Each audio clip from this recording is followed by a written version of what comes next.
surprises of ABC is you never know when your green money fluid is going to come spilling out from underneath the car. And unfortunately, this one has done it on it twice with us. So you'd be driving along and that would happen.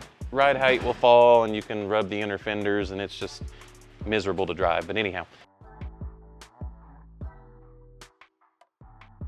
Hey everyone, welcome back to DC Motorworks. My name's Cameron and today we have behind us an R230 SL. Hopefully you've seen our video on these before.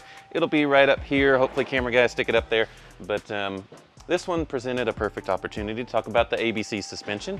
So let's take a look and see what happened.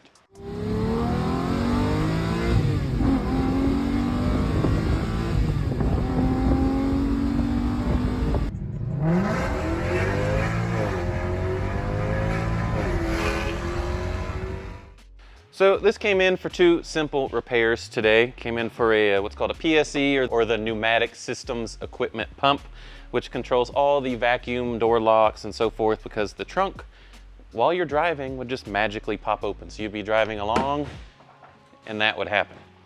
And there was a fault in the circuit board that was making it think that you were hitting the emergency safety release inside the trunk. So it's that little green flashing button, or the little glow-in-the-dark handle that if someone kidnaps you and stuffs you away in the trunk, that you can escape. So apparently it thought someone was stuck in there and they were trying to escape, but put a new PSE in there, as well as we did one of the AC lines, had a little bit of a hole in it and was leaking, so got that taken care of. Had the car running on the ground and we were met with this surprise. You can see we've already cleaned it up a little bit, but so this is actually the second time this has happened to us on this vehicle, that we're just finishing up work with it on it, and a line pops out on the ABC suspension. So this one did that. Thankfully, we caught the mess before it got too crazy. So we're gonna get this one up in the air, remove this wheel, remove the fender liner, and see which line decided to go on this one this time. It's just kind of one of the fun surprises of ABC is you never know when your green money fluid is gonna come spilling out from underneath the car. And unfortunately, this one has done it on it twice with us. I don't know if that's fortunate or unfortunate. What would you say, Andy? He says typical.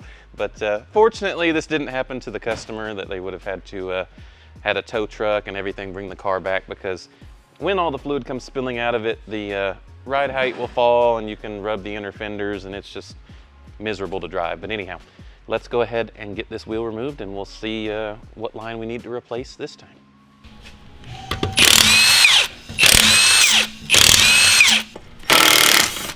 So thankfully, these fender liners come off fairly easily. There's just some push pins and some 10mm plastic nuts there. But always like to wear gloves when I'm messing with fender liners, because they collect all the dust and road debris and they make quite an awful mess. And almost guarantee you're going to miss one, because you think you got them all, but not usually. A lot of times there's one hidden up underneath that will give you a little bit of trouble, but always remember not to force anything. I think we've got everything. You kind of gotta unfold it here from the fender. See, that one is already wanting to tear. It's kind of old and brittle, which is pretty typical. And then you have to pop it off the studs here, and it's all kind of, see, I told you there's always one you forget. There's one underneath. But we should be able to just fold this back and see what we're working with here.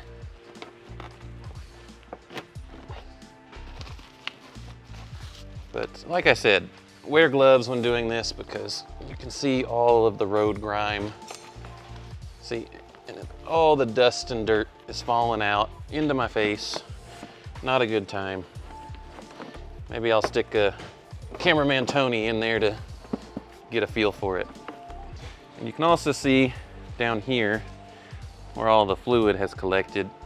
Pentacin or CHF11S or ABC fluid, whatever name you want to call it. The money fluid, because it is green, it's gross. It turns sticky and it's really unpleasant. It's funny, you'll try and reuse your gloves, because I usually try to wear gloves until I break a hole into them. But once you get that Pentacin on here, it makes them all sticky and gummy. I'm amazed that doesn't have more issues than it does. But let me grab a light and we'll check this out.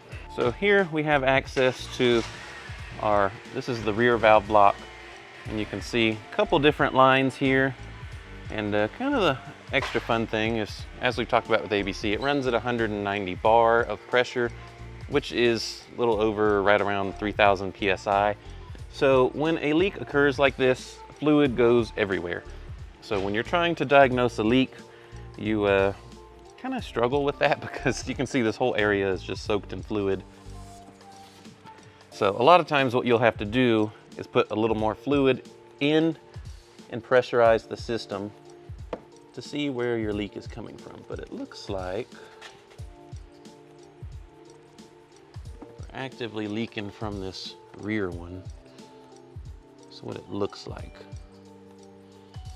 Oh, yep, look, there it is right there. Hopefully the camera can pick that up, but you can see right there at the edge of the crimp here, you can see fluid actually actively dripping down that line.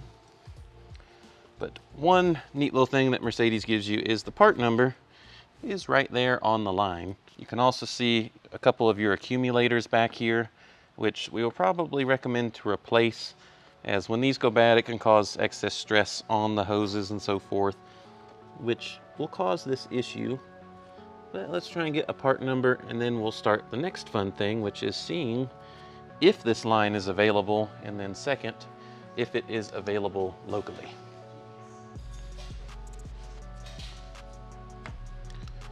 So we can see there it is 230997. See if I can get the rest of it. Looks like 1452. And you can also see a lot of times the manufacture date of parts on Mercedes parts, which is super nice and helpful. You can see that it's never been done, and you can advise the client of that. Say, hey, these are original to the car. Might want to replace these. So let's go head over to our parts computer and see if we can find one of these. All right, so we just looked up this part, and this line here goes from here at the valve block all the way down to what they call separation point up under the car. So if you get under here, we'll have to remove this tray, and then you can trace the line. So not one of the more difficult ones to access, thank goodness. There is a particular one that goes in between the subframe and the frame. Right, it goes right through here. It goes up into behind this fender, but that one's kind of notoriously difficult to replace. And there are many other ones, and there's no labor times for these. Usually it's what they call ZM time or non-time. So basically you charge what it takes to replace it. Some of them, they say they want you to take the engine out. There's one that goes above the transmission that you're supposed to pull the transmission to do. So it can be pretty daunting, and that's kind of one of the things. Like this one's had 2 lines blow out now since this client's had this car. So it kind of begs the question, do you go and replace them all? And that becomes such an expensive endeavor that usually you'll just do them one by one like this. And generally they don't, you know, pop in quick succession. Like it's been, I think, over a year since we did the one up here.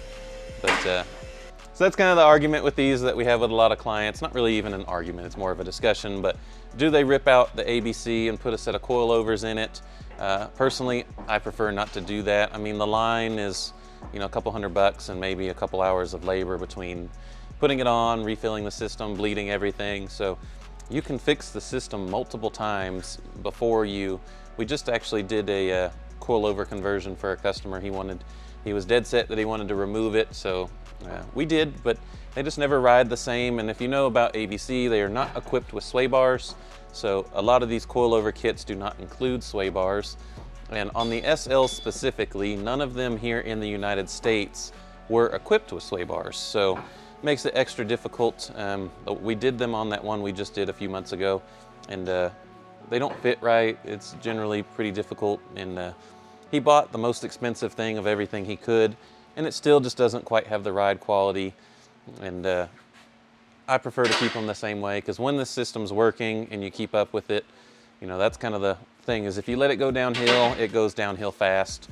But this one, we've done its flushes and we've done a few things, and we're just keeping it going. And if you have to put a line on once a year or two, or sometimes it's not even really that bad, but we will see how long it takes to get the line for this one. And another downside of that is it's dealer only for the part, and they generally don't keep them in stock. They're usually at the one of the big warehouses, so you have to order them in. So you're kind of down a car. You have to push it so that you don't run the pump empty.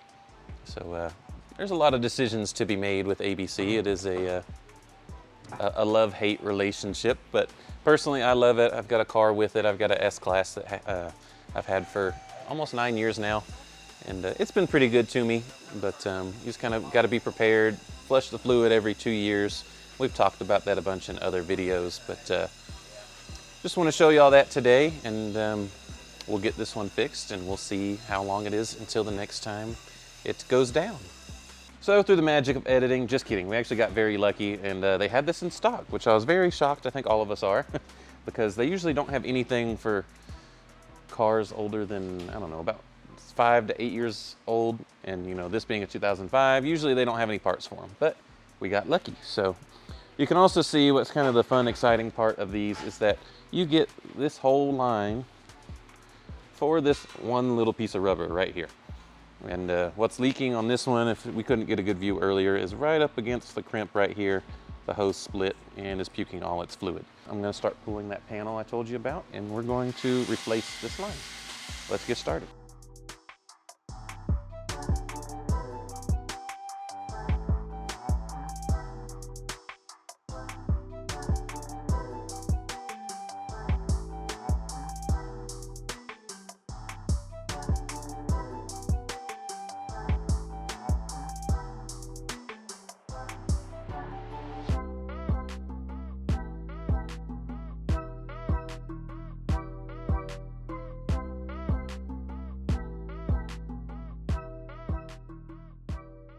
All right, so we've got it all back together. You can see behind me there, I left the panels off and the fender liner just so we can double check for leaks, make sure all our fittings are tight. It's just one at either end, but you can see the rear end is real low here in the back.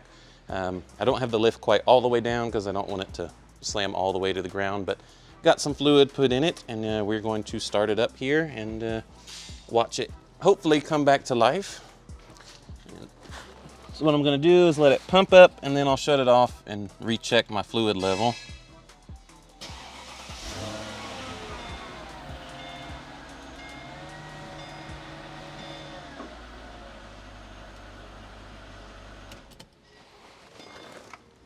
So hopefully the camera caught there that the car leveled itself out. And car is now supporting itself, so goal is complete there. And now we'll run it and make sure our fluid level is good.